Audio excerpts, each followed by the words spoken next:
Bonjour à tous et à toutes et bienvenue sur Imo Stories, le podcast qui vous fait plonger dans les coulisses de l'entrepreneuriat dans le monde de l'immobilier. Mon objectif est simple, vous faire découvrir des parcours, des défis, des challenges, des succès et des échecs de la part de personnalités inspirantes du secteur de l'immobilier qui nous concerne tous. Je m'appelle Thomas Reynaud, je suis cofondateur et CEO de GuarantMe. Je suis ravi de vous accueillir. Alors, Imo Stories a vu le jour grâce à l'ESPI, l'école supérieure immobilière. L'ESPI forme les talents de demain sur les métiers de l'immobilier. Je suis ravi de les avoir à nos côtés sur ce podcast et je les remercie chaleureusement pour leur soutien. Pour cet épisode, j'ai la chance d'accueillir Xavier Belvaux. Il est directeur général de WeInvest, un nouveau réseau de franchises et de mandataires qui s'installe en France. Il va nous en parler plus en détail. Bonjour Xavier. Bonjour Thomas. Xavier va nous partager aujourd'hui son parcours, les défis qu'il a relevés, les réussites qu'il a eues dans sa carrière. L'objectif pour moi, c'est de créer des vocations chez ceux et celles qui veulent travailler dans l'immobilier ou qui travaillent déjà dans l'immobilier. Je vous propose qu'on entre tout de suite dans le vif du sujet. Est-ce que tu peux te présenter, Xavier ? Bien sûr, merci Thomas déjà de m'accueillir. Alors je suis Xavier Belvaux, je suis le directeur général du groupe WeInvest pour la partie France. Ok, depuis combien de temps tu es à ce poste ? Alors depuis le mois d'octobre, je suis arrivé en octobre et avant ça faisait 8 ans que je m'occupais de la coopérative Orpi où j'étais directeur d'exploitation du réseau. On va revenir un peu sur tout ça justement. L'objectif c'est qu'on comprenne ton parcours pour voir aussi quel type de carrière on peut avoir dans l'immobilier. Tu peux nous raconter un peu d'où tu viens et comment tu es arrivé jusqu'à ce poste ? Allez, pas de problème. Pour faire très simple et puisqu'on se dit tout, moi au départ je viens pas de l'immobilier. Tout départ je viens de la sommellerie. Voilà, j'ai commencé mes études pour des raisons personnelles très tôt. J'ai dû quitter le domaine entre guillemets scolaire classique. Voilà, je voulais être avocat en droit des affaires. Et le hasard de la vie a fait que j'ai perdu mon père très jeune. J'avais 2 sœurs handicapées, donc pour moi c'était important de gagner de l'argent pour pouvoir aider à la famille, parce qu'on était une fratrie de 5. Donc j'ai commencé à regarder en me disant qu'est-ce qui rapporte un peu d'argent, où il n'y a pas besoin de trop de diplômes et d'aller trop loin. Et tout de suite, je me suis dit, tiens, j'ai une petite passion, ça pourrait être le vin. Donc je suis rentré en sommellerie, directement en étoilé Michelin. J'ai bossé à 18 ans pour Passard. J'ai passé 3 diplômes du coup en 2 ans, parce que c'est vrai que c'était un peu facile. Donc j'ai fait un CAP salle, ça s'appelait à l'époque, BEP cuisine, et une mention complémentaire sommellerie, voilà, l'école des métiers de la table et Ferrandi. Et pas du tout l'immobilier. Ah, pas du tout l'immobilier. Donc j'ai commencé en 3 Mac, j'ai bossé chez Passard, j'ai bossé avec Jean-Michel Deluc qui était à l'époque au Ritz, etc. Et puis très rapidement, je ne sais pas pourquoi, j'ai pris la direction du groupe Baccarat sur la partie française, je devais avoir 20-21 ans. Et lors d'un dîner, j'ai rencontré le dirigeant de MacArthur Glen, les magasins d'usine, qui venait directement de Londres pour un séminaire à Paris. Et la soirée se passe et à la fin, il me laisse sa carte et il me dit appelez-moi. Voilà. Donc je l'appelle le lendemain et 2 mois après, je m'occupe de commercialiser des magasins d'outils d'usine pour le groupe MacArthur Glen, notamment à Pont-Sainte-Marie à Troyes. Tu peux nous expliquer un peu ce que c'est qu'un magasin d'usine ? En fait, c'est un centre commercial à ciel ouvert. Okay. Très rapidement. Et effectivement, on ouvrait pour des marques de type Lacoste et autres, Sephora ou autres, en fait, ou Calvin Klein, etc. Des enseignes qui vendaient en fait un outlet comme aujourd'hui on l'a à Marne-la-Vallée, à Val-d'Europe. Voilà. Donc, je découvre ça, j'adore. Voilà, le hasard, franchement, j'ai l'impression que c'était fait pour moi. Donc, très rapidement... Qu'est-ce qui te plaisait là-dedans ? Tout. De pouvoir faire les travaux, de livrer des cellules, l'entremise, de contacter les bailleurs, de contacter des grands groupes, de pouvoir coordonner en fait l'ensemble des éléments. Donc en plus on avait des délais hyper courts et comme je suis un petit garçon j'étais un jeune garçon un peu hyperactif, donc ça m'allait très bien. Et puis la restauration m'avait apporté une forme de résilience et notamment de résistance physique. Avant même de parler de résistance à l'échec, parce que du coup, je pouvais travailler sur des longues plages horaires, parce qu'on le sait, dans la restauration, on a quand même des longues plages horaires. Donc, et puis, très rapidement, lors d'une rencontre, je rencontre quelqu'un de chez Auguste Thouars, qui s'appellera par la suite Arthur Lloyd, et je me mets à travailler chez eux. Et puis, je rentre pour le groupe Michel Simon à Paris, qui est un cabinet spécialisé en transactions, café, hôtel, restaurant, métier de bouche. Alors, il s'avère que c'est un parcours que le hasard fait que je connais assez bien le milieu à Paris. Donc très vite, la première année, je fais à peu près pratiquement 400 000 euros de chiffre d'affaires hors taxe. Donc je deviens consultant en immobilier pour le coup d'entreprise sur plutôt la section commerce. Voilà, donc je m'éclate, c'est top. Qu'est-ce que tu faisais? T'allais chercher des mandats Ah bah à là, la j'ai un vente? secteur, je suis dans le 13e arrondissement, je vais chercher des mandats, je rentre des mandats, je vends des hôtels bureaux, je commence à vendre des entreprises. Je reprends mes études en cours du soir parce que je me dis, tiens, attends, là, je commence à être un petit peu moyen et comme j'avais une bonne capacité de travail, donc je bosse la journée, le soir, je passe une licence en droit des affaires, voilà, pour être un peu plus musclé. Voilà. Je reprends également des études pour passer un diplôme en dessous de l'expertise comptable à l'époque, voilà, de manière à ce qu'au moins, je sois cohérent, je fais ça en 4 ans, voilà, tout en continuant à travailler. Et qu'est-ce qui fait que. Alors, je sais pas Oui. quel âge tu avais à l'époque, qu'on te fait confiance pour te donner ce type de poste alors que tu n'as jamais fait ça avant. C'est quand même de l'immobilier d'entreprise, donc c'est peut-être un peu pointu. Non, moi je pense qu'au départ c'était mon organisation, le culot, et réellement j'avais des réelles facilités parce que objectivement, par exemple que ça soit chez McArthur-Glen ou autre, il fallait convaincre, il fallait être à l'écoute du client. Et quand on vient de la sommellerie en 3 macarons Michelin, la première chose qu'on fait, c'est le client. On est au service du client, on est à l'écoute du client. Donc pour moi, ça a toujours été important. Souvent dans l'immobilier, si je peux faire un pont, on dit toujours que notre client, c'est le vendeur ou c'est le bailleur. Alors qu'en réalité, j'ai toujours dit que c'était à la fois l'acheteur et le vendeur. En fait, j'ai toujours prôné l'équité de cession. Et donc j'ai fonctionné comme ça dès le départ et en fait, ça a été payant. Et puis j'avais un fort réseau professionnel en CHR à Paris. Je connaissais tout le monde à l'UMIH, qui est le syndicat des cafés, hôtels, restaurants, métiers de bouche. Donc c'est vrai que ça m'a ouvert Grâce à la sommellerie? bien sûr, grâce à la Ouais. sommellerie, pas mal de portes. Et puis, parallèlement à ça, du coup, j'ai eu ma carte T, donc ça a été le début d'une autre histoire. Je me suis associé dans le groupe Michel Simon. J'ai monté mon premier cabinet à Paris. Au bout de 2 ans, on faisait 3 millions hors taxes de chiffre. De transactions uniquement. Transactions immobilières en commerce et en immobilier d'entreprise, à la fois en transaction et à location. Parce que dès le départ, j'avais du mal à croire que la transaction pouvait être le seul revenu. Voilà. Il y a plus de 20 ans, j'étais pratiquement 20 ans, je me disais, non mais attends, c'est pas possible, il faut créer du récurrent. Si on ne crée pas de récurrent, on est hyper à risque. Et avec les années, ça s'est vérifié, et ça se vérifie toujours. Parce qu'à l'époque, les agences qui faisaient de la transaction, elles faisaient que ça. Oui. Alors, je pense que notamment en plus dans les années 90-2000, on était beaucoup plus segmenté, c'est-à-dire qu'en fait le transactionnaire fait beaucoup de transactions et il faisait un peu de location, mais très peu. Voilà, en réalité. Et n'en parlons pas, on avait vraiment d'un autre côté les gestionnaires et les syndics de copro. Voilà.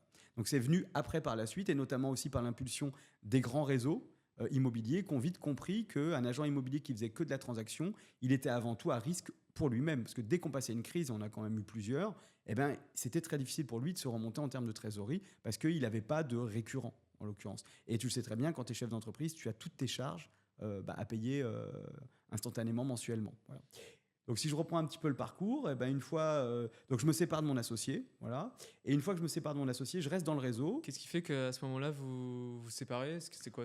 On n'est pas en accord. Ouais. Il a le double de mon âge, on n'est pas en accord. Puis je suis très bosseur, mais en même temps, je suis un peu crédule, voilà. Donc si je peux parler d'un échec, je pense que c'est peut-être ça, un des échecs que j'ai pu avoir, c'est qu'en l'occurrence, j'ai compris qu'en fait, l'association, c'était un mariage, voilà. Et que du coup, si on n'était pas aligné dès le départ ou qu'on n'avait pas réécrit les modalités de sortie, ça pouvait être très compliqué. Voilà. Donc j'ai certainement aussi fait des erreurs pour que ça arrive à cette Tu veux dire que vous rupture. vous êtes rencontrés et associés très vite sans décrire les modalités de la collaboration? Notamment les modalités de sortie, Ouais. et puis également les modalités de la collaboration. Et du vrai, quand c'est comme ça, en réalité, et c'est vrai que c'est marrant parce que ça m'a beaucoup servi, parce que j'ai conseillé énormément de dirigeants dans leur création d'entreprise, et j'ai toujours fonctionné avec un pacte d'associés en disant vous ne pouvez pas passer à côté du pacte d'associés et des conditions de sortie. Parce qu'en réalité, on ne se pose jamais la question. Quand tout va bien, tout va bien. Mais si à un moment ça va mal, comment on sort, dans quelles conditions? Et c'est vrai que, on le sait bien aujourd'hui en entreprise en France, la première cause d'échec, c'est un problème d'association.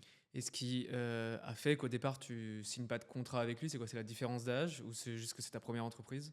Non, c'est que j'avais perdu mon père très jeune. Je pense que j'étais en manque de repères et que ça a pu être un repère pour moi. Et du coup, j'ai pas été très malin. Voilà, mais je lui jette pas la pierre, hein. Comme je dis toujours, c'est comme un divorce, c'est jamais du 90-10. Donc c'est voilà, un minima 60-40, etc. Donc je pense qu'on n'était pas alignés sur notre façon de penser et de voir. Pour autant, je reste dans le réseau. Je pars développer, donc je deviens directeur de force de vente pour le groupe Michel Simon. Je m'occupe de 4 départements dans le Rhône. Et puis je reste quand même 10 ans, hein, dans ce groupe en tout. Voilà. Et en 2015, il y a le groupe Orpi, voilà, qui vient me chercher et qui me propose de développer l'immobilier d'entreprise pour eux. Voilà. Sachant que dans ma carrière chez Michel Simon, ce qui était drôle, dans les cabinets d'affaires qui faisaient de l'immobilier commercial et de l'immobilier d'entreprise, je mettais en place la transaction dans l'habitation, notamment la transaction dans l'ancien. pour justement les D'accord. rendre le plus polyvalents possible. Parce que quand vous faites une transaction en CHR, café, hôtel, restaurant, métier de bouche, le cycle d'une vente peut durer 18 mois. Donc forcément, c'est un peu comme une promotion, quoi, quand vous faites de la promotion. Donc voilà, donc c'était un peu problématique. Donc j'arrive chez Orpi en 2016. Qu'est-ce qui fait qu'à ce moment-là, tu te dis, je sais pas, je change? C'est Orpi qui me contacte.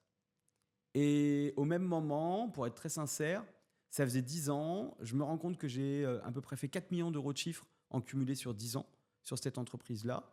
Et puis je m'y retrouve pas, puis j'ai envie de challenge, voilà, j'ai envie d'autre chose.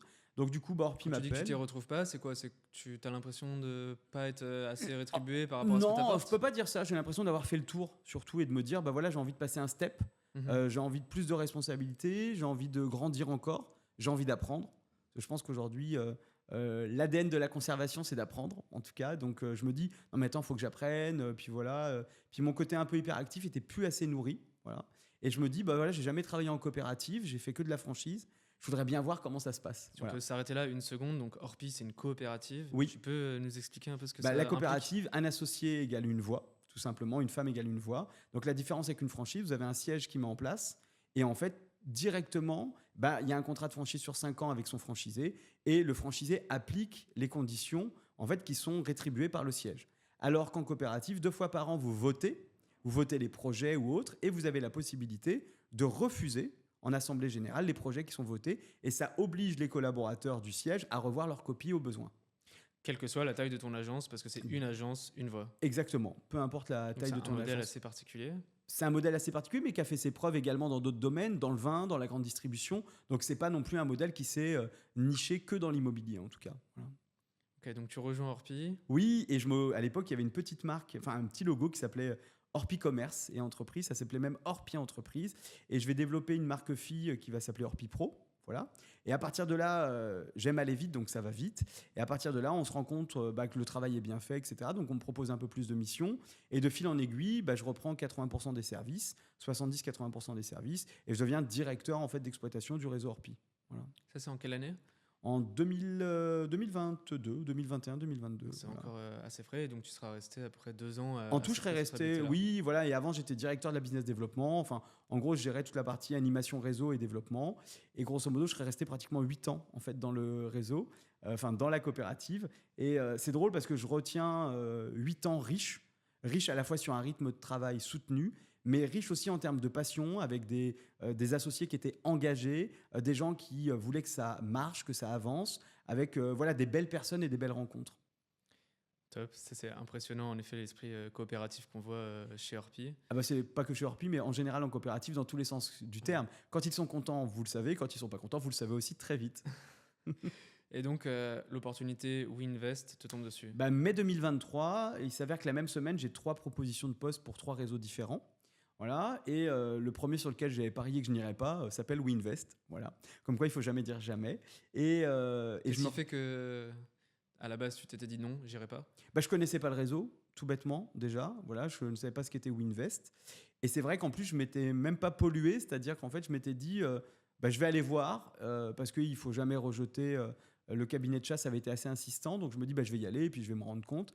Et c'est vrai que quand j'y suis allé, j'ai eu vraiment un coup de cœur à la fois sur comment étaient gérées les agences, à la fois leur esthétisme, leur positionnement, et puis le siège social, les personnes que j'ai rencontrées, le fondateur, Jonathan Pham, qui avait vraiment une vision de Si l'immobilier. on peut faire ici une petite parenthèse, du coup, Oui. WeInvest, pour que les auditeurs se rendent compte, c'est quoi comme entreprise? Alors aujourd'hui, avant tout, c'est un réseau belge qui est à Bruxelles. Le siège est à Bruxelles.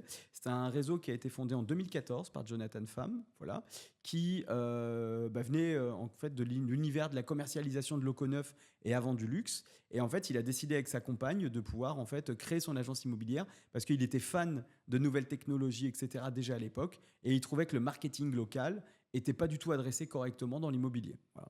Donc 2014, en 2018, fin 2017, il retrouve un ami de fac qui lui achète un bien qui fait un investissement locatif qui s'appelle Raphaël Mathieu. Le hasard fera que Raphaël Mathieu va prendre des parts et va devenir le CEO de la boîte. Et Jonathan, lui, va plus s'occuper des agences de Bruxelles, qui sont ses agences au départ, et va sortir un petit peu, en fait, en gros, de l'équation. C'est-à-dire qu'en fait, il n'a plus de prise de décision. Alors, il est toujours consulté, mais il n'a plus de prise de décision réelle.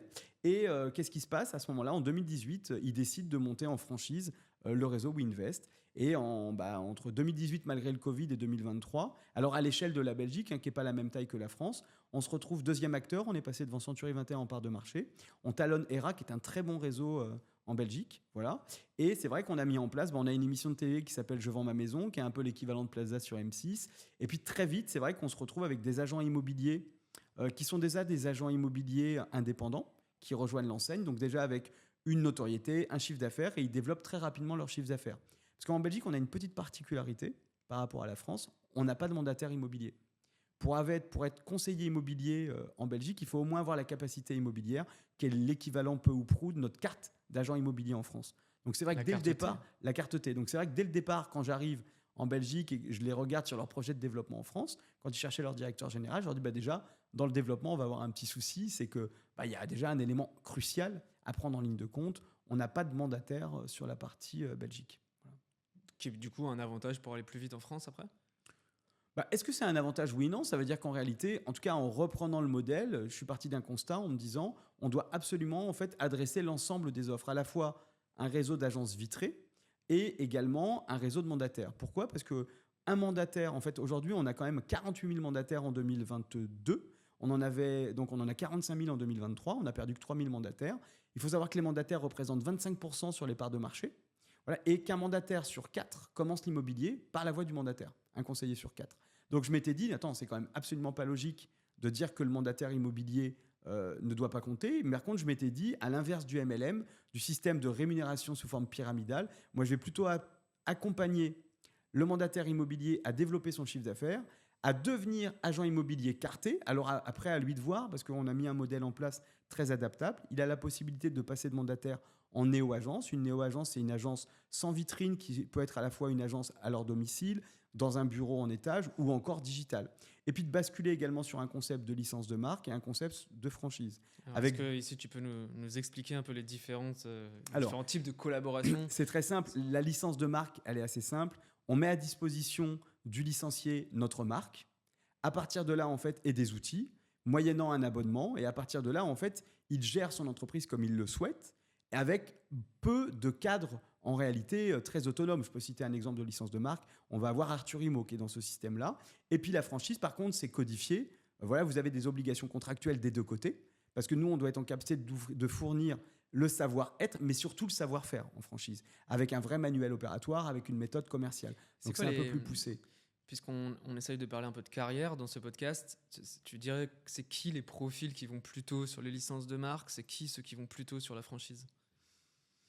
Alors, ça va dépendre. Je pense qu'aujourd'hui, celui qui va aller sur la licence de marque, c'est plutôt celui qui fait entre 200 en fait, et 400 000 euros de chiffre d'affaires, qui est souvent en fait, une agence locale, qui a besoin de faire des économies d'échelle, d'avoir de la notoriété en local, mais qui veut rester un agent immobilier exploitant. C'est-à-dire qu'il veut rester un homme de terrain, on dit un doer, c'est-à-dire qu'il veut rester la main dans le cambouis, aller voir ses clients, etc. C'est important pour lui. Et souvent, en fait, il a une assistante, il travaille avec son épouse ou son compagnon, et ils vont avoir 2-3 collaborateurs. C'est un peu l'agence un peu classique pour la licence de marque familiale. Alors bien sûr, il y a quelques exceptions, ça c'est à peu près pour 80%. Et puis après, il y en a des plus grands qui ont grandi en licence de marque. Et en franchise, on est plutôt, en tout cas, je le vois, sur des personnes qui visent d'avoir plusieurs multi-points de vente ou un gros point de vente, et plutôt dans l'esprit de se dire, moi, je n'ai pas que cette activité-là, et j'ai les budgets de recruter un directeur d'agence ou un manager, et auquel cas, moi, je vais plutôt être dans un rôle très managérial, et pas plutôt dans le rôle qui va être sur le terrain tous les jours. Voilà. Ok. Donc c'est le propriétaire de l'agence qui en fait ensuite va nommer un directeur ou une directrice. Exactement, parce qu'il aura grandi. Et chez WeInvest, ce qui est drôle, c'est qu'on peut à la fois économiquement, si tu es en franchise et que tu vas pas bien financièrement parce que tu as passé un moment difficile, tu peux basculer en licence de marque pour réduire tes coûts, ou même en néo-agence si demain tu penses que tu n'as plus besoin d'avoir de vitrine, parce que ça n'a plus d'intérêt, parce que ta zone d'achalandise a changé. Et moi, je m'étais donné 2 objectifs importants, c'est de pouvoir proposer pas de clause de non-réaffiliation, c'est-à-dire quand la personne nous quitte, elle n'a pas d'obligation de se réintégrer dans un réseau existant. C'est-à-dire qu'elle peut, si par exemple elle veut aller demain chez Century 21, elle peut le faire, voilà, ou chez un autre. C'est pas le cas dans les grands réseaux, non. Ils ont actuellement, pendant 1 an, ils ont l'obligation de rester sans enseigne. Indépendant. Exactement. Totalement. Et ce que je trouvais complètement difficile et plus du tout en l'air du temps, parce qu'en réalité, quand vous quittez un réseau, vous avez au minimum entre 30 et 50 000 euros d'investissement, entre enlever les éléments, vous charter, travailler votre référencement. Donc je m'étais dit, c'est pas logique. Donc je voulais pas tenir en tenaille notre entrepreneur. Et l'autre sujet, c'était également que c'est des contrats d'1 an. Comme ça, en réalité, Le client, s'il n'est pas content, il s'en va quand il veut. Et si on l'a perdu, c'est un peu de notre faute. En réalité, c'est qu'on n'a pas été bon, quoi. Voilà. Ok. Donc ça nous permet de rester dans une forme d'excellence. Est-ce que tu peux nous raconter les challenges qu'on rencontre quand on lance un réseau sur un nouveau pays? Parce que si j'ai bien compris, donc WinVest est actif en Belgique, Oui, se lance en France récemment, depuis mon arrivée, oui, tout à fait. donc il y a un peu plus de 6 mois. Oui. Et ils avaient mis, avant que j'arrive, des pilotes en place. 3 pilotes qui étaient... 5 pilotes qui étaient Lille, Amiens, Rouen, Colombes et Boulogne. Sachant que quand je suis arrivé, comme il y avait des zones d'exclusivité territoriale, j'ai fait fermer 2 agences parce que je ne crois pas, moi, en l'exclusivité territoriale. Je pense qu'aujourd'hui, on doit tous faire du business ensemble. Donc, on a fermé 2 pilotes qui étaient Lille et Amiens pour garder nos 3 autres agences qui ont accepté le deal de départ. Et depuis, effectivement, on construit l'ensemble des outils, etc., pour la France et on ouvre là début juillet. Voilà. Ok, donc les 6 premiers mois, quand on lance un réseau, ça consiste en quoi? Ça consiste par de recruter les équipes, faire un benchmark complet de la concurrence, de ce qui existe, voir comment on va tarifer, préparer nos contrats. Ça passe également par la création totale du site internet, mais également toute la partie stack technique, les outils, qu'est-ce qu'on va proposer à notre conseiller immobilier, aux dirigeants d'agence pour checker son activité. Parce que je suis très IA et nouvelles technologies. Pour moi, c'était hyper important que dès le départ, l'agent immobilier ou le conseiller immobilier ou le mandataire immobilier, il puisse avoir en fait accès à des leads grâce à la data comportementale dans son CRM. J'ai choisi de bosser avec Septéo parce que c'est une belle marque. Oui, c'est un grand réseau. Alors des fois, c'est un peu plus long qu'une start-up, mais au moins, c'est une marque qui est efficiente, qui est efficace, avec un logiciel Neti qui fait partie des derniers sur le marché. Et donc, on a pu travailler avec leurs équipes et nos équipes, l'intégration de CRM de type HubSpot. Nous, on va travailler avec Pipedrive pour pouvoir ramener du lead scoring à l'intérieur, en fait, directement de la main des consultants et puis des conseillers. Donc l'objectif, c'est que quand quelqu'un va se lancer en franchise avec vous, il est déjà un pipe constitué pour commencer dès le départ, son en fait, qu'on activité. puisse lui fournir, en fait, dès le départ, un espace client avec une visibilité complète sur son activité, un dashboard en temps réel, et puis avoir accès à tout un écosystème d'outils. Je dis toujours qu'en réalité, on investit dans l'humain, mais moi, j'ai toujours vu l'IA comme la réduction des tâches chronophages. Je dis toujours, il y a 20 ans, dans les banques, tout le monde hurlait quand on a commencé à digitaliser. Alors qu'aujourd'hui, quand vous avez une problématique, votre banquier, vous n'avez plus besoin de l'appeler. On hurle dans le cas inverse aujourd'hui. Ouais, bien sûr, mais ça, c'est top. Quand on a besoin du banquier, c'est pour le crédit. Mais pour le reste, on peut tout faire en ligne. Je me rappelle, il y a 20 ans, que j'avais un problème de carte bancaire, ça me prenait 2 mois pour être remboursé. Aujourd'hui, ça m'est arrivé il y a 1 mois et demi, ça m'a pris 15 minutes. Voilà. Donc, on peut dire que je pense qu'il faut toujours voir les outils comme un plus si on choisit les bons et on les choisit dans une logique de simplicité. Et c'est qui les gens un peu fous qui se disent allez, moi je vais chez WinVest, alors ça n'existe pas encore en France, plutôt que d'aller bosser dans un réseau qui est déjà établi? Alors curieusement, au début, on pensait que ça allait être des agences qui font entre 150 et 300 000 euros de chiffre. Curieusement, on se retrouve plutôt avec des agences qui font 800, 1 million, voire plus que 2 millions d'euros de chiffre d'affaires qui viennent nous voir. Et pour une raison simple, alors ils trouvent que la marque WinVest de base, elle est élégante. Nous investissons, c'est ouvert à tous les métiers. C'est vrai que dans mon souhait de développement, on va s'ouvrir à plusieurs métiers, parce que je pense qu'aujourd'hui, je le disais tout à l'heure, je crois vraiment aux pluriactivités. Le deuxième sujet, c'est que j'ai vraiment axé les choses sur la trésorerie, sur les finances, sur le comportemental, sur le recrutement, c'est vrai. Et je trouve que c'est un peu ce qui manque à certains réseaux. Et puis les outils, c'est-à-dire qu'aujourd'hui, nous, on travaille avec Slack, avec Notion, etc. Là, aujourd'hui, les réseaux immobiliers sont encore avec les mails, les compagnies. Donc, je voulais vraiment qu'on s'ouvre sur les nouvelles technologies pour gagner du temps. Et puis, c'est vrai que les dirigeants qui viennent nous voir, qui ont une quinzaine, vingtaine de collaborateurs, aujourd'hui, ils sont vraiment dans l'objectif de donner du temps aux collaborateurs. Et c'est vrai que dans nos contrats, on demande aux dirigeants de laisser une demi-journée par mois aux collaborateurs pour qu'ils puissent faire de l'associatif. Parce que je pense que le collaborateur aujourd'hui, il a besoin de sens quand il travaille. Il a aussi besoin de donner du temps en local. Et donner du temps en local, ce n'est que du plus pour son business demain. Donc je pense que c'est important que le dirigeant change son état d'esprit. Aujourd'hui, l'état d'esprit du dirigeant, comme il y a 30 ans, où on devait absolument le vous voyez, être là à 9h-5, partir après 18h02, c'est complètement incohérent parce qu'en réalité, je pense qu'on doit manager nos collaborateurs au projet et à la tâche et non pas au présentiel, quoi.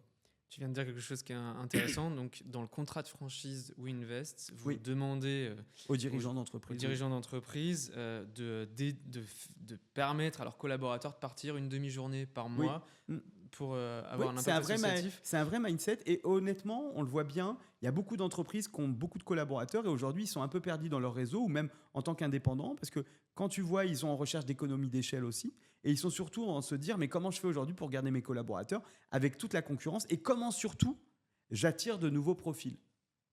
Hyper intéressant. Comment ils réagissent?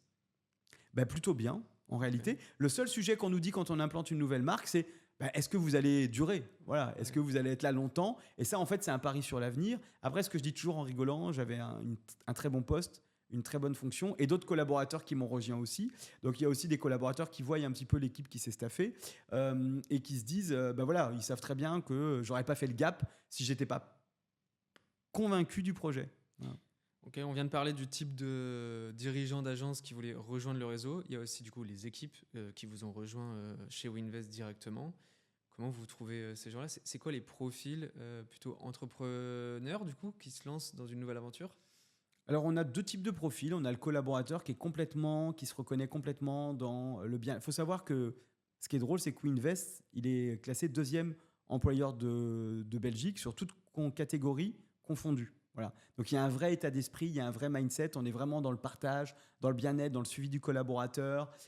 Et du coup, en France, on reproduit la même chose, que c'est quelque chose qui, pour moi, est très important depuis déjà une quinzaine d'années, en réalité. Donc, on a des collaborateurs qui recherchent justement un management différemment. Par exemple, moi, ils sont en télétravail le lundi, vendredi. Il y a beaucoup de mes copains, quand je leur dis ça, ils me disent mais lundi, vendredi, mais ils font rien. Mais qu'est-ce qu'on en a à faire qu'ils aillent chercher un colis, qu'ils aillent chercher au moins qu'ils puissent aller chercher leur enfant à l'école, à la crèche, etc. Au contraire, quand quelqu'un se sent bien, s'il doit livrer un projet, quel qu'il soit le mardi, il se reconnectera à l'heure pour livrer à l'heure. Ça, c'est du cinéma. S'il est bien managé et qu'on lui montre qu'on a confiance en lui, il sera là avec nous. Et j'ai toujours parti de ce principe-là. Donc, on a des gens qui ont envie qu'on leur fasse confiance, qui ont envie de projets ambitieux, qui sont un peu fous et qui aiment bosser, mais qui aiment bosser dans des conditions où ils sont un peu en mode passion. Voilà. Et les personnes qui nous ont rejoints sont que des passionnés. Pour l'instant, Winvest, du coup, à l'échelle du groupe en France, c'est combien de personnes? 15 collaborateurs au 15 siège. collaborateurs, Ouais, ok. tout à fait. Et alors, tu peux nous parler un peu des perspectives qui sont devant vous? Alors, l'objectif en fin d'année, c'est d'avoir 30 agences avec une centaine de mandataires. Et pour l'instant, ça se présente bien. Donc, c'est à la fin de l'année qu'on comptera les points. Donc, on verra ça. Et, On te réinvitera en toute fin d'année. Avec plaisir. Écoute, pas de problème. Surtout que je suis un garçon qui assume tout. Donc, si c'est pas, je suis pas au rendez-vous, je dirais on n'est pas au rendez-vous. Hein. Et dans 3 ans, on aimerait 150 points de vente et 600 mandataires. Voilà. Ok, c'est hyper ambitieux. Oui et non. Parce qu'en réalité, si tu regardes d'autres réseaux, tu vois, par exemple, comme UXP, en 3 ans, ils sont à 500 mandataires. Je pense qu'aujourd'hui, Winvest, avec son offre hybride, moi, j'ai toujours parti du principe qu'il fallait stopper cette guerre entre les mandataires d'un côté et les agents immobiliers de l'autre. En fait, en Belgique, 90% des transactions passent par intermédiaire.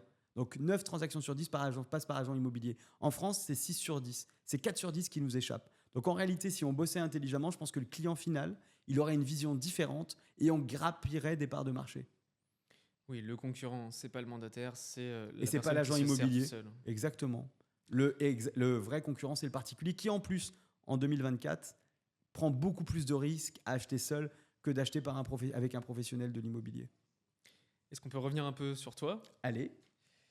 Est-ce que tu peux nous raconter le premier souvenir marquant que tu as quand tu t'es lancé dans l'immobilier? Oui, une vente, c'était très simple, c'était une vente de chaîne d'hôtels. J'avais 3 hôtels bureaux. Alors un hôtel bureau, c'est un hôtel uniquement avec des chambres et petit déjeuner sans restauration. Je vendais des hôtels bureaux à Châtelet et dans le 7e pour un groupe. Et c'était un ancien de chez Intermarché qui avait vendu son Intermarché plusieurs millions d'euros, enfin, voilà, des dizaines de milliers d'euros même, des dizaines de millions d'euros. Et donc, on avait signé la vente à Chartres. Et en fait, celui qui rachetait était venu avec son hélicoptère, etc. Et moi, j'étais tout jeune, j'étais assez impressionné. Et voilà, et en plus, ça s'est super bien passé, c'était tendu, etc. On faisait une session d'action très difficile, il y avait des contrats à remonter sur la holding avec des contrats de redevance et tout. Donc, waouh, c'était mon premier gros dossier. On a quand même vendu ça à pas loin de 10 millions d'euros à l'époque, plus les murs. Donc, ça faisait 20 millions d'euros pour les murs, 10 millions d'euros pour le fonds. Et il y avait à peu près en jeu pas loin d'1 million d'euros d'honoraires au total. Voilà. Donc, c'était un très gros stress. Et quand on est en début de carrière, ça fait quoi de jongler avec des si gros chiffres? En réalité, on ne réalise pas. Parce que très vite dans l'immobilier d'entreprise, les chiffres sont importants. Les paniers d'honoraires n'étaient pas du tout les mêmes que dans la transaction dans l'ancien. Donc en réalité, on avance. C'est plutôt de se retrouver avec des tables rondes où on a 12 comptables, 8 avocats, où on assiste, par exemple, j'oublierai jamais, je tairai le nom du client, mais son avocate, pour des raisons complètement indépendante de sa volonté, n'avait pas pu prendre sa belle voiture, elle avait dû prendre sa mini Austin, et elle est arrivée en rendez-vous de signature à côté de l'autre avocat, et lui avait une très grosse Bentley, Et en fait, le client acheteur qui était, a explosé de colère en lui disant, j'étais à côté, en lui disant, vous vous rendez pas compte, c'est la première et dernière fois, maître, que vous me faites honte comme ça. Voilà. Ah oui, Vous impressionnant. démerdez, vous auriez dû louer une voiture, etc. Et là, je me suis dit, bon, mon grand, t'es dans un autre monde. Voilà. La symbolique des voitures. Ouais, à l'époque, alors je suis pas sûr que ce soit tout à fait vrai maintenant, mais à l'époque, c'était très important. Il y a une vingtaine d'années. C'est quoi ta plus grande fierté jusqu'à présent dans ta carrière? Eh ben, je crois que c'est ça, c'est d'avoir réussi à mener à bien ce projet. Voilà. Et en fait, en réalité, des fiertés, j'en ai pas mal. Parce que ça a été à chaque fois, je disais toujours en rigolant, je suis un peu moins intelligent que les autres, mais je travaille beaucoup. Voilà.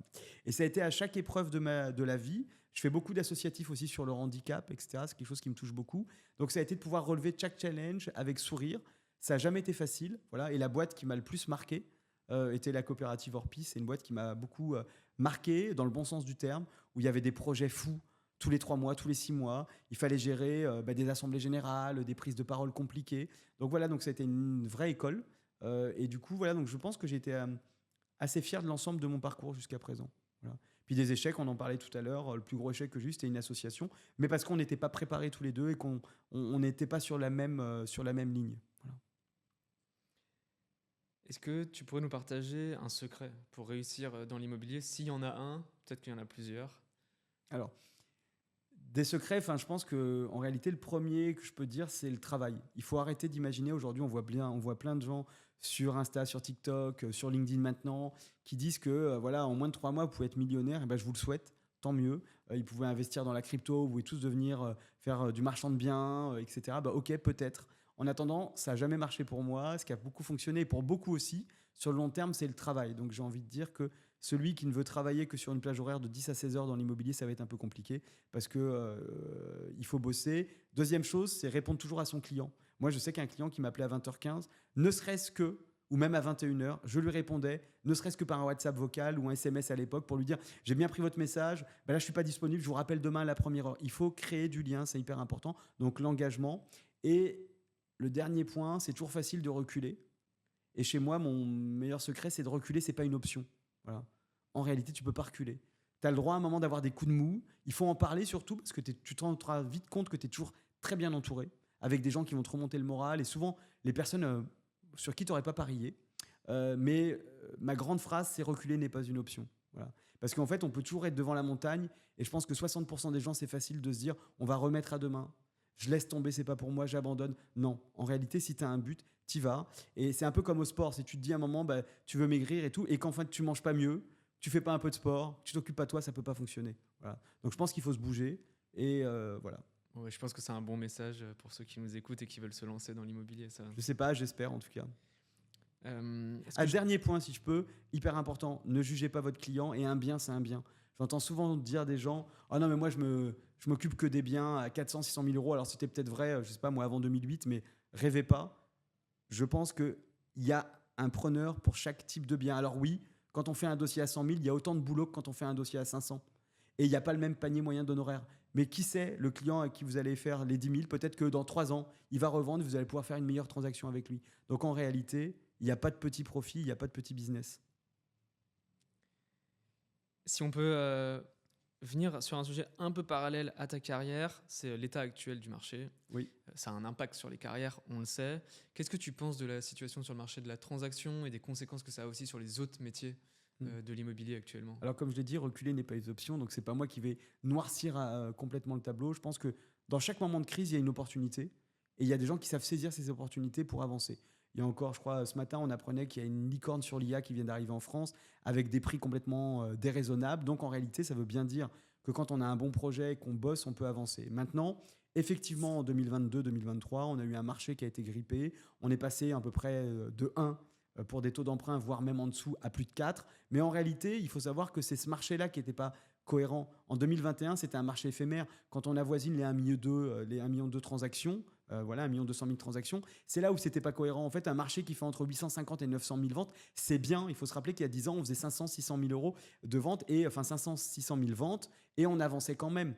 Je pense qu'en réalité, on peut même mieux faire si on va chercher la part de marché du particulier. Donc oui, le marché n'est pas simple. Dans l'ancien, ça va mieux. On le voit bien, là, depuis 2-3 mois, les taux sont revenus, se sont stabilisés. On est sur même 3,20 pour les très bons dossiers sur 15 ans, même en dessous de 3. On arrive à du 3,84. C'est pas choquant, ça va mieux. Où c'est beaucoup plus dur, c'est pour la construction de logements. On manque cruellement de construction de logements, ça c'est une réalité. Donc je pense qu'il faut qu'on retrouve des éléments autour du Pinel, autour du PTZ pour favoriser l'acquisition pour les primo-accédants. Parce que sans primo-accédants et sans construction de logements neufs, on n'avancera pas. Voilà. Donc je pense que là-dessus, l'État en tout cas, et ça c'est vrai que c'est un peu compliqué, et c'est pas ce qui se passe maintenant que ça va aller mieux dans les semaines à venir, mais il faut trouver des solutions autour de cela. Voilà, donc je pense que ça va permettre de réguler aussi la profession. Il y a beaucoup de gens qui sont lancés en se disant, dans 8 mois, je vais faire ça, etc. Et en réalité, non, quand on se lance dans l'immobilier... Tu veux dire que ça va écrémer oui, les gens? Ouais. Bien sûr, comme à chaque crise, et je pense que c'est important aujourd'hui. Plus que jamais, il faut comprendre que si on se lance dans l'immobilier, qu'on soit mandataire, qu'on soit conseiller ou agent immobilier, peu importe, avant tout, on est un entrepreneur, et quand on est un entrepreneur, on doit être préparé, donc on doit se former, on doit avoir en minimum un peu de trésor, etc. devant soi, on doit avoir un business plan, on doit tenir la route. Et aujourd'hui, quelque part, malheureusement, ceux qui ne se renouvellent pas, qui restent en attendant que le lead arrive ou que le téléphone sonne ou que quelqu'un rentre dans l'agence, ça, c'est plus possible. Bon, si tu le veux bien, j'aimerais bien passer à la question des étudiants. Tu le sais, le podcast est soutenu par l'ESPI. Pour clôturer notre échange, donc, est-ce que tu aurais un conseil à donner à un jeune qui veut se lancer dans l'immobilier aujourd'hui, qu'il ait fait des études immobilières ou pas? Alors moi, il y a une voie, moi j'aime beaucoup l'ESPI, on a mis en place des choses dans ma précédente entreprise avec eux. Là, je suis passé par une autre école pour cette nouvelle. Je pense qu'il est important, je pense que l'immobilier, c'est un beau métier, c'est une belle passion. Si j'avais pu, financièrement plus jeune, suivre mon cursus scolaire et comprendre que l'immobilier était fait pour moi tout de suite, je pense que sans hésiter, je serais rentré dans une école immobilière, on apprend des belles choses. Et surtout, si vous avez les moyens de continuer vos études, ne vous arrêtez pas à la transaction. C'est hyper important. Allez voir ce qui se passe en promotion immobilière, allez voir ce qui se passe en gestion locative, en syndic. Alors bon, je ne suis pas un fan du syndic parce que je trouve toujours que c'est hyper difficile et qu'il faut avoir au minimum un minimum de lot pour gérer ça. Mais le meilleur conseil, c'est l'apprentissage. C'est une très bonne chose, c'est une très bonne voie. Par contre, attention, choisissez des entreprises solides qui font plusieurs métiers. Vraiment le meilleur conseil, n'allez pas dans une agence qui fait que de la transaction. Il faut vraiment que vous ayez un maximum et un panel le plus représentatif de ce que vous allez rencontrer dans votre vie active et surtout de ce qui vous plaît réellement. Il y a pas mal de gens qui se lancent dans l'immobilier pour des raisons financières. Ils veulent gagner de l'argent. Est-ce que tu es d'accord avec moi pour dire que finalement la transaction, c'est un bon moyen de gagner plus d'argent à court terme, mais que si tu veux vraiment développer un patrimoine, c'est via des revenus récurrents et donc la gestion locative? Alors dans ça, je pense qu'il y a deux réponses. Si tu veux rester conseiller immobilier, je pense que la transaction dans l'ancien, si c'est ton cœur de business, c'est une bonne chose. Par contre, tu verras très vite que tu vas faire un peu de terrain et tu vas faire un peu par la suite de commercialisation. Tu vas vendre des terrains, tu vas t'accoler à des promoteurs. Donc tout ça, c'est une très bonne idée, c'est très bien parce qu'on a aussi des conseillers immobiliers qui ne veulent faire que ça et qui réussissent très bien. On a des conseillers qui font plus de 500, plus de 600, 1000 euros de chiffre d'affaires par an sur ce segment-là. Donc au contraire. Par contre, quand tu veux évoluer et que tu veux par la suite devenir dirigeant d'entreprise et avoir ta propre agence immobilière, là pour le coup, il faut très rapidement que tu puisses aussi te donner un vernis ou par la validation des acquis, ce que propose l'ESPI, ou même par d'autres possibilités, si tu en as la capacité, mais que tu ailles vers la gestion locative, parce qu'en réalité, si demain tu lances la gestion dans ton entreprise, il faut que tu commences toi. Parce que tant que tu n'as pas un certain volume d'au minimum 80-100 lots, c'est pas rentable d'ouvrir un pôle et de recruter quelqu'un, parce que rapport investissement, coût employeur du salarié, en dessous de ce règlement-là, ça ne sera pas. Et il est hyper important. Moi, j'ai toujours dit, il faut que le dirigeant connaisse le mécanisme. Merci beaucoup, Xavier. C'est moi qui te remercie. C'était la conclusion de cet épisode d'Imo Stories. J'espère que vous avez apprécié l'échange avec Xavier. Merci, Xavier, de nous avoir partagé ton expérience, les challenges que tu as rencontrés et les succès. Si cet épisode vous a inspiré, je vous propose de le partager autour de vous et aussi de nous laisser un avis. Le podcast est accessible sur toutes les plateformes de diffusion. Vous pouvez aussi le trouver sur garantme.fr dans la rubrique podcasts. Je remercie encore notre partenaire, l'ESPI, l'École supérieure immobilière, pour son soutien qui est indispensable pour nous. Et pour rien manquer des prochains épisodes, et en plus ils sont importants, on a encore de très beaux invités pour vous. Vous pouvez vous abonner à Imo Stories ou nous suivre sur les réseaux sociaux. Merci de nous avoir écoutés et à très bientôt pour un nouvel épisode d'Imo Stories.